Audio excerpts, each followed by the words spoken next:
Hey y'all, just wanted to hop on here and talk some more about some stuff. I'll try to make this one a little quicker than the last couple, uh, but I'll probably end up yapping for 20 minutes again anyway. Um, so yeah, I wanted to hop on here and talk about this recent development. This is from the very start of September. So in Israel, currently, they are general striking against their government because they continue to insist against the ceasefire. Um, their largest trade union has called for a general strike and got uh, tens of thousands of folks out. Pretty cool. And just wanted to emphasize this because we haven't really been having a lot of general strikes in recent decades, yet coincidentally, they are the most powerful tool that regular working people have, in my humble opinion. So, if we want responsible policy like ending a genocide or ending war entirely, or, responsible stuff so that we have a livable biosphere in the next couple of decades, um, general strikes are the way to go because we've watched these administrations go further and further right as time has gone on. They keep telling us we have to vote Democrat to save democracy, yet Democrats keep moving right anyway, and completely turn their back on responsible policy that is in line with a livable biosphere or a world without war or poverty. Right? So if we actually want those things, we have to look outside of the two-party system, and that's just what I wanted to really talk about. Basically, the whole rest of this is just that idea extrapolated on. Um, so yeah, I'm basically saying, if they're doing it here, why don't we do it? Why don't we do it over here?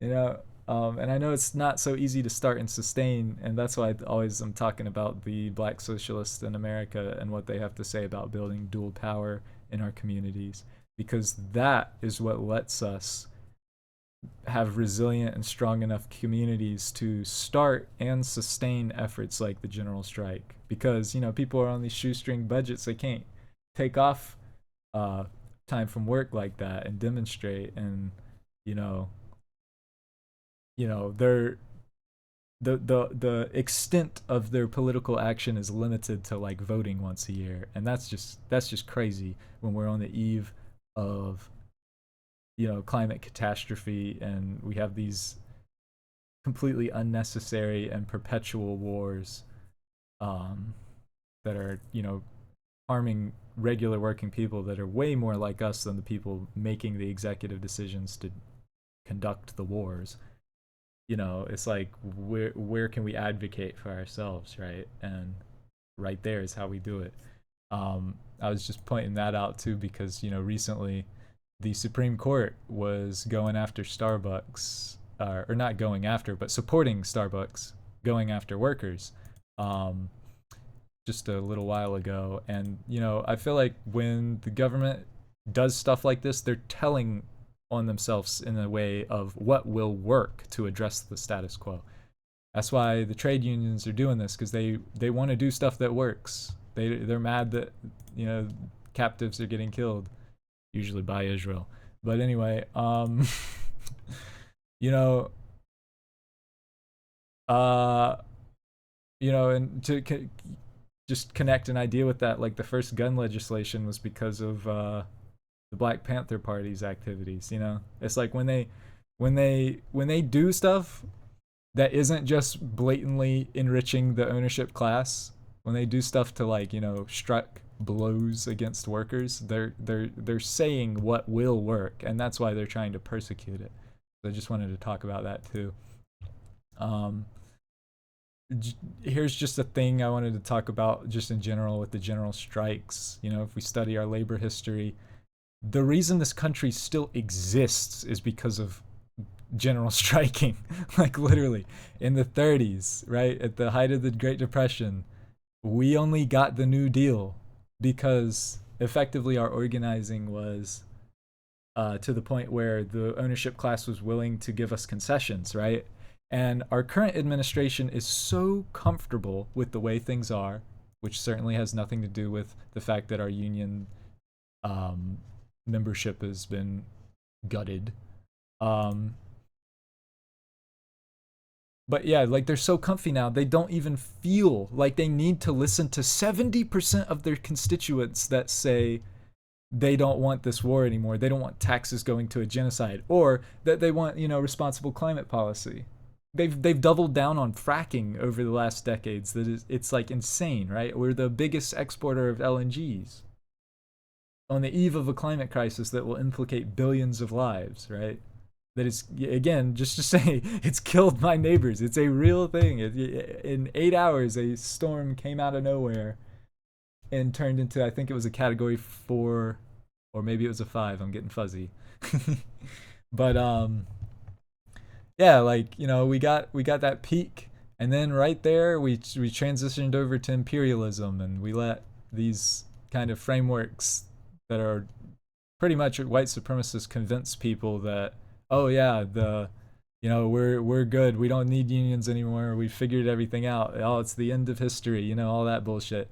And then what happens in the late 70s? We realized that didn't work. The Keynesian economics didn't work. And instead of pivoting to more labor power, right there is when they chose to double down on effectively fascism, which is neoliberal capitalism. All that stuff with Reagan. All this stuff right there. That's why this big divorce happened between union membership and also, how curious, the share of income going to the top 10%. And right there, so that's like, our strike capability got screwed. Neoliberalism was the MO, and then 2008 happened, and then it's like, oh crap, well, let's start building it up again. And that's where we're at. That's our work, is building up labor power so that we can, make the ownership class scared of us again. They have to be afraid of us, of worker power, to entertain policy, because otherwise the government is just going to continue being by and for those with consolidated wealth. I had to go on ChatGPT to find this. I couldn't even find it on Google, but this Bernard Baruch, I don't know how you say his name, he said during the New Deal era that during the Depression I would have been willing to give up half of what I had if I could be sure of keeping the other half, right? This quote captures the sentiment of many wealthy individuals during that time who were deeply concerned about the instability and uncertainty, which really means the striking, the labor power, of the economic climate. They were an advisor to the U.S. presidents and a key figure in finance during the yada, yada, yada, yada. And then I asked it, is it fair to say labor organizing and general strikes are what motivated the ownership class to entertain concessions like the New Deal? And it said, yes, it is fair to say that labor organizing and general strikes played a significant role in motivating the ownership class to entertain concessions like those found in the New Deal. The labor unrest and activism of the 30s, characterized by widespread strikes, sit-ins, and the growth of labor unions. So right there, it's telling us what we need to do to shape policy if we want an end to this genocide. Put substantial pressure on both the employers and the government. This activism created a sense of urgency among the ruling class to address the grievances of workers and the broader economic instability to prevent further social unrest or even revolutionary movements. How scary. So, right there, it's cut and dry. I lost my train of thought a bit, sorry. Wish you could pause these. Oh wait, you can. That's crazy. Alright, but we'll keep going. That's basically all I wanted to say about that, though. So I guess we'll carry on. Just look at this for a little longer. And then, with the current thing, with regard to that, we lost as a class 3.7 trillion in earnings during the pandemic. Meanwhile, the world's billionaires got 3.9 trillion richer. What a curious coincidence. And again, like, I don't have it pulled up, but just, look up the transfer of wealth since 1975 and how 50 trillion, which could solve the climate crisis and, end poverty forever. that was taken by the top 10% from the bottom 90% since 1975. So like, you know, there's a there's a correlation here. There's a reason that they went after the unions in with the advent of neoliberalism, and that, you know, we gotta build it up. Otherwise, you know, we don't have a habitable biosphere at worst. And then, you know, not to mention the genocide, the poverty, the exploitation of the global south. You know, it's bad. We should do stuff about it. That's what I'm saying. It's not that it's bad, there's doom and gloom, oh, we'll have to vote blue. It's like, hey, these fuckers are not interested in helping us whatsoever. We have to help ourselves, is basically the point I'm trying to make. To continue talking about the genocide, I came across this video here, and it kind of struck some chords about just stuff I've been thinking recently that I've been wanting to talk about, and I figured I might as well talk about it now. Damn, but that slap to the face hurt, but not as much as a slap to my face when you guys skip children and you know where. Just give me 45 seconds for Jihad, who is 4 years old and in you know where, and this is the life that he's known. He doesn't have a normal childhood, on top of not being able to play the normal things in their toys, because that's what kids think about. Try to think about what you were thinking about when you were 4 years old. It sure as heck wasn't the stuff that they're thinking about, but he was robbed of those experiences. And on top of that, nutrition is so important for any developing child. They need this for not just their physical development, but their mental development too, and he's lacking that, so they need your support. They have only had 59 donations. Be a part of this team here. Do something in your schedule, something small, to be able to contribute this towards 4-year-old Jihad, because he needs you. He and his family need you. He does not deserve to be living in this environment, but you can be a true hero. Kids nowadays, they don't think about Spider-Man, Superman, and all those fake people. They think about you guys as heroes, the people who care about them. So be a hero for him. So, nice sentiment. Also check the page out because they do a lot of stuff like that. But I wanted to talk about specifically how they were saying, like, you know, just kind of the point about the children. And it's like, you know, here in the West, it seems like we take for granted just being able to grow into an adult, and like have a developed brain. And I feel like, you know, we are only able to do that because, one, of the generosity of the earth to provide us with everything we need to get to that point, including our bodies themselves. So we should respect the earth. And two, you know, the generosity of society and our parents, right? So, you know, they that facilitates us being able to do that. So the least we could do as regular humans who are all the same, is, like, you know, hold these structures accountable when they are infringing upon just that natural kind of relationship of just a child being able to grow up. When they're, you know, they're blowing up kids, right? It's like, that's deeply unnatural. It's like, why? How is that an acceptable status quo whatsoever? Like, we should have been general striking, that's what I'm saying. But because the state of our unions and the state of our cohesion in this nation is really, you know, we don't have the conditions to be able to do that. And I'm sure those with consolidated wealth have had a hand in shaping those conditions, right? You know, it's not hard to analyze that over history as well, especially since neoliberalism. You know, and I feel like this quote kind of goes with it too, from Darwin. You know, way back in the day, they had this stuff figured out, and yet our status quo has just been insisting on war and poverty ever since, for not even for our own benefit, but for just the benefit of a small amount of people that we'll never even meet, that don't live on our communities, you know. It's like, it's backwards as shit, right? We should be fighting against it with every bit of our being, in my humble opinion, right? Because again, we got to get to that point. So let's ensure, you know, we got to grow up and have developed brains. Let's ensure everybody else can do that, right? Let's make sure at least our tax dollars aren't going toward efforts that, you know, are blowing people up instead, you know? But yeah, it reads, if the misery of the poor be caused not by the laws of nature, but by our institutions, great is our sin. And it's like, yeah, dude, kind of hit the nail on the head there. And then this was something I wanted to talk about too. I saw this post just yesterday.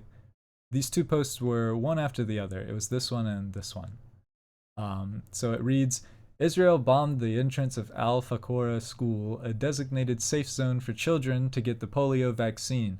My friend's baby nephew, who was scheduled for vaccination today, is now internally bleeding from shrapnel in his spine and lungs. And, you know, that's terrible on its own, but when you're considering like the alternative is, you know, there were, like I was saying in the last one, they were literally giving parents bags of body parts and told to bury them, not even knowing if they were their children or not, you know? It's like, that's another level of some, you know, bullshit, for lack of better terms. Um, you know, we have to think about also like our country as a active participant and facilitator, and almost like the reason this is able to occur, what that means for us on the global stage as, like, you know, in regard to the future, right? It's like, what, you know, what kind of authority is this nation going to hold, right? We need to hold these people accountable. We can't let them continue being at the reins, because if they're able, you know, if they're allowed to do, if they're gleeful to do this stuff, then what do we think is going to happen with regard to the climate, with regard to war, with regard to, you know, even here at home, with regard to all the domestic problems we face, like houselessness, nutrition, education, you know, healthcare, all that. It's crazy, man. We can't just keep relying on Democrats or Republicans. These bastards both are gung ho about what I was just reading. And yeah, they're saying right there, if the U.S. press, political class, and public health institutions do not actively work to stop this, they're useless. You know, we've seen they're not really too eager to do that. So, if something's useless, if something's only existing to enrich 10% of us at the detriment of all of our neighbors here and abroad, you know, what the fuck? What's the point of keeping it around, right? Especially when frameworks exist to address it, like the general strike, which is why I want to talk about all this stuff. But yeah, the very next post, well, yeah, I was going to talk about this too. You know, not new. Been going on. This comment right here says, doing global health studies 25 years ago, Israel was blocking prosthetic limbs from going to the West Bank. Good stuff, you know. But yeah, the very next post in my feed after that one was, U.S. issues criminal charges against Hamas leaders. So, you know, they're doing all that, right? They're taking the time they have, which we can't ever get back, to put into this, of all things, right? Yeah, like right there. If we want to criminally hold our leaders accountable, how are we going to do that when we have to vote for these leaders, right? Like, we need alternative frameworks. And then, you know, right there, lost all credibility on the international stage, openly violating international law for almost 11 months. Yeah. You know, we should really take a second, you know, one afternoon to just really consider where we are headed, just as a nation, you know. It's like, what the fuck, man. And then, you know, here's just some commentary about that. The Justice Department filed a case against Hamas just one day after an Israeli American was killed in Gaza. Meanwhile, black families victim to police violence are still waiting for the Justice Department to review their cases years later. And right, yeah, and then right here they're talking about Rachel Corrie run over by a bulldozer. How long ago was that? And people just don't really care, it seems. You know, right there, yeah, hit the nail on the head. They've already established their genocide takes precedent over the needs of American people in America, and that's been the case forever, right? All these wars over the last decades, You know, all the exploitation. It's very clear. They show us who they are every single day. Every single day that we're not building worker power to be able to hold these fuckers accountable is a day that essentially we're shooting ourselves in the foot. We're letting things get worse. We're letting things get worse for our neighbors here at home and abroad. And there's a time when we just can't let things get any worse because we will have an unlivable biosphere. That's the limit, right? And we're looking at it. It is on the horizon. So it's like, well, we either act now or, we have very, very poor outcomes to look forward to. Um, to me, that's not a hard choice. I don't know. It seems weird that, well, whatever. We'll not talk about that. Let's just talk about what we can do. But yeah, I wanted to mention this too because talking about like the George Floyd stuff. If you keep a finger on the pulse, there's something that is as egregious as George Floyd almost every single week, it seems like, at least every month, right? And since the BLM protests, which have been the largest protest movements in our country, I believe, we've watched this Democratic administration double down on financing police and not financing solutions to these issues, right? Again, they show us who they are. The Cop City stuff, all that, right? They don't have solutions for us. Their solution is throwing us in jail when we decide to get fed up with, whatever our material conditions may be, which to me, that's what crime is, right? Nobody wakes up and says, oh, today I'm going to be a criminal. There's always a material incentive encouraging that outcome, right? And that means it's a policy choice because policy is what shapes material conditions. Anyway, let's keep going. Yeah, here we're just talking more. The law makes it clear that supplying military assistance to a country that strikes aid convoys, killing people by a U.S. humanitarian group, no less, it's illegal. in US law, we are violating our own laws.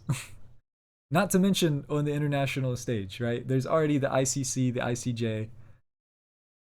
Our country is like, the way it's behaving on the international stage is like egregious. We have to hold these fuckers accountable. I don't know. Anyway, let's keep going. Here's a guy talking about the UN Special Rapporteur on the right to housing. On the right to housing? I don't know. But he's saying it is now clear that it is America itself which is leading genocidal war against the Palestinians. Israel is simply the instrument. All are equally guilty of grave breaches of international law and elementary decency, but America is primarily at fault. This was last month.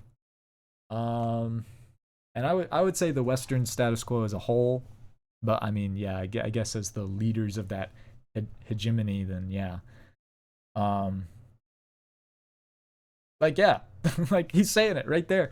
And yet, with the DNC, they just threw a whole big party for blowing up kids and insisting on the status quo, right? They're insisting on grave breaches of international law and elementary decency. That's the legacy of this nation. That's what it's going to go down in history as. They say they're working on a ceasefire, right? That's like saying Hitler was working on better outcomes for Jewish people, or we were working on peace in the Middle East, right? Or working on the climate, right? It's all a bunch of bullshit rhetoric. Is not backed up by the material reality, and to me that's worse because they know the problem and they are lying anyway to our detriment. They are taking our money. They're taking our lives, right? Because our money's really our life, right? It's time we can't get back that we're trading in to labor to get our lives squandered, spending time doing shit we don't want to do. It's not helping us to be self-actualized people. and it's funneling it away to evil. You know, what the hell, man? We should have been striking. And here's another parallel like that. It's talking about a Biden tweet. Again, this was just yesterday. On my watch, we've responsibly increased our oil production to meet our immediate needs without delaying or deferring our transition to clean energy. We're America. We can do both. And this group, which is a really great group, by the way, really cool stuff, so check them out, say, no, you cannot do both. That would be like sending 50,000 tons of lethal weapons to a brutal, murderous regime and then telling them you want a ceasefire, right? And with regard to the environment, I haven't even really touched on that too much in this, and I'm already at 25 minutes. Oops. But, just saw this chart the other day. August temperature values. Let's check that out. Not a great trend, The last 2 years have been a little bit different from like the whole rest, the last 10,000. So, when we have a demonstrably different, or demonstrably, I don't know how you say that. We have a different climate. We should entertain the prospect of holding the people who are responsible for engineering these conditions and killing people for the last, they've been killing people. The climate crisis already has been killing people. We just think we're insulated from it in the West, which is a arrogant white supremacist position. So if you are not caring about lives in the global South, the people who are least responsible for the climate crisis, yet the most vulnerable to the results of it, please check yourself, because what the fuck's wrong with you? Again, my neighbors died. My wife had to go through some really difficult stuff. Why is that something you're all right with? They didn't choose any of this shit. Yet, because of the position we're in, we have the unique ability to hold these people accountable if we organize our labor. And that's really what I'm trying to drive home.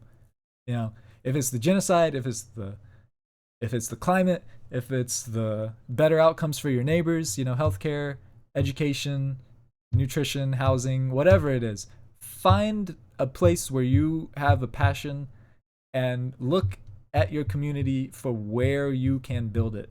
Build that dual power. Check out the black socialists in America and what they had to say about building dual power. We gotta really look into this stuff. Not a lot of time is left to hold these people accountable, because the feedback loops are feedback looping. It's not good. Anyway, I'll stop soapboxing now. This is basically what I was saying before.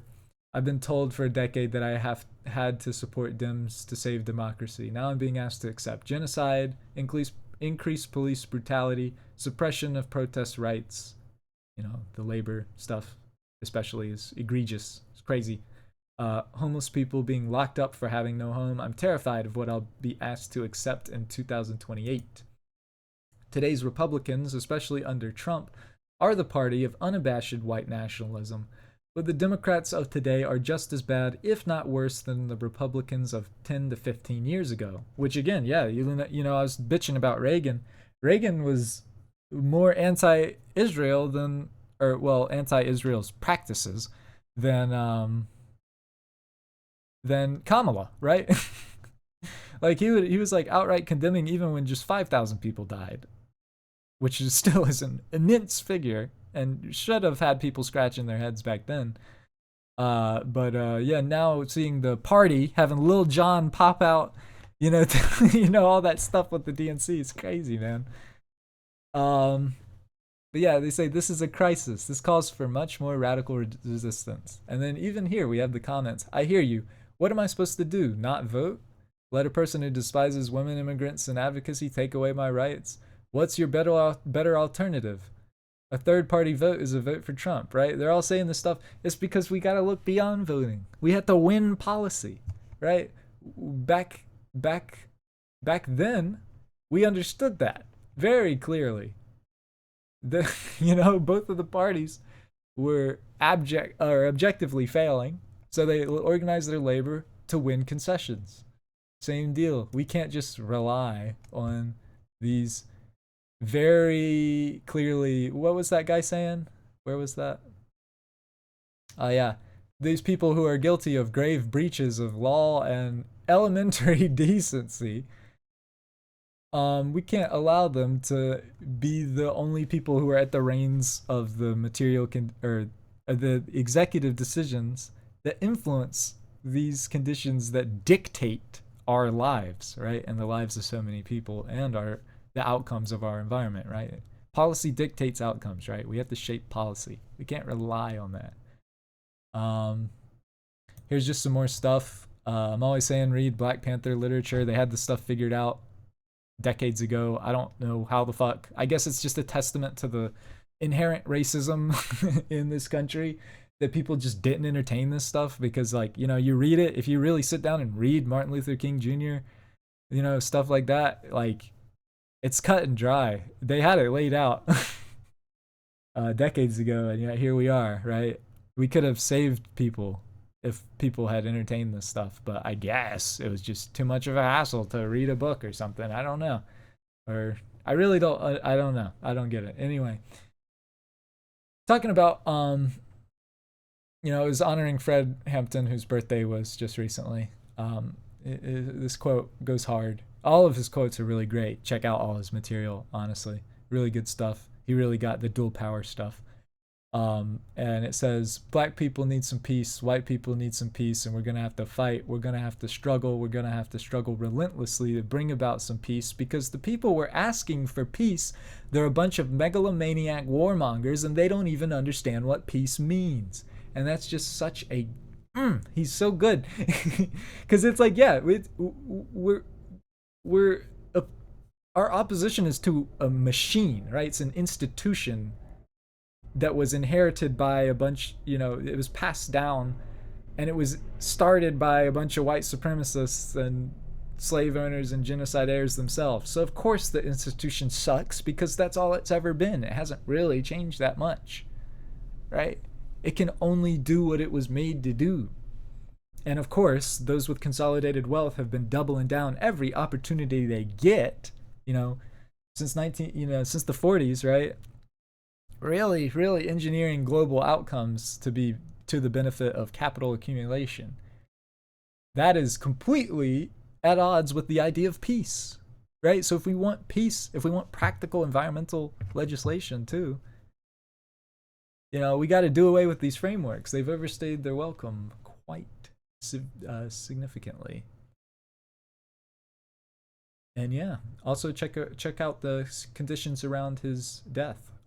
Really enlightening. Here's a George Jackson quote. Again, more stuff, good stuff. Read all his stuff. Read Blood in My in My Eye. Read it all.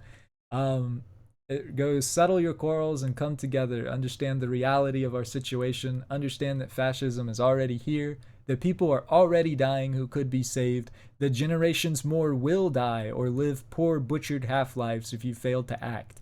Do what must be done. Discover your humanity and your love in revolution. Pass on the torch. Join us. Give up your life for the people.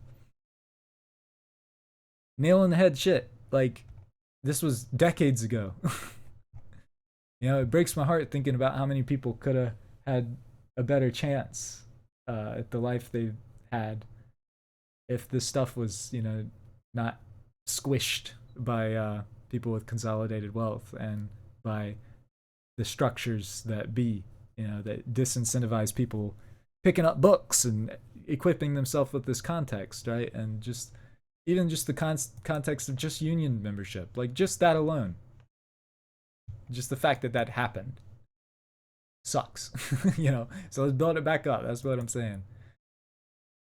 Meanwhile, you know, because another great point is that we have to organize, because the ownership class, the ruling class, people with consolidated wealth, they're organizing. They behave as one class. They are very well organized. And they've done that with Citizens United, you know, Democrat administration was in charge there. Happening again right now, Citizens United ripple effects. The line between super PACs and campaigns is getting even more blurry. So more bullshit that we have to contend with if we allow this to keep going. You know, we've already seen Israel themselves influence our elections. I think 2 candidates, namely Cori Bush, which is just fucking heartbreaking that happened. Um, you know, I think they've influenced elections to the tune of $100 million, right? Isn't that crazy? Another nation influencing our policy and using $100 million to do it. When that, you know, and it's especially heartbreaking when you're talking about how that money could have been used if it wasn't used to be doubling down on these dead end ideologies that are hell bent on misery and exploitation and ultimately being incompatible with the world we live in, right? Like, what's it all for? These people are off their fucking rocker, right? They're not thinking. That's why I think it's so important to entertain indigenous kind of ways of thinking as well, because they, you know, they advocate for when you're shaping, when you're, you know, making executive decisions, think about 7 generations into the future. These fuckers are not doing that. They're thinking about next week. They're thinking about the next quarter, the next year, perhaps as far out as they think, the next 4 years, maybe. Yeah. And they don't care who they have to step on and squish and kill and make suffer. So why the fuck should we care about anything about their institutions or anything? You know, like, we should organize and screw them up using tactics like we used in the Great Depression, back before we had internet, right? People were doing this stuff and organizing before we even had internet. We have the capability to do this stuff. It's just a matter of configuring our communities to be able to start and sustain it.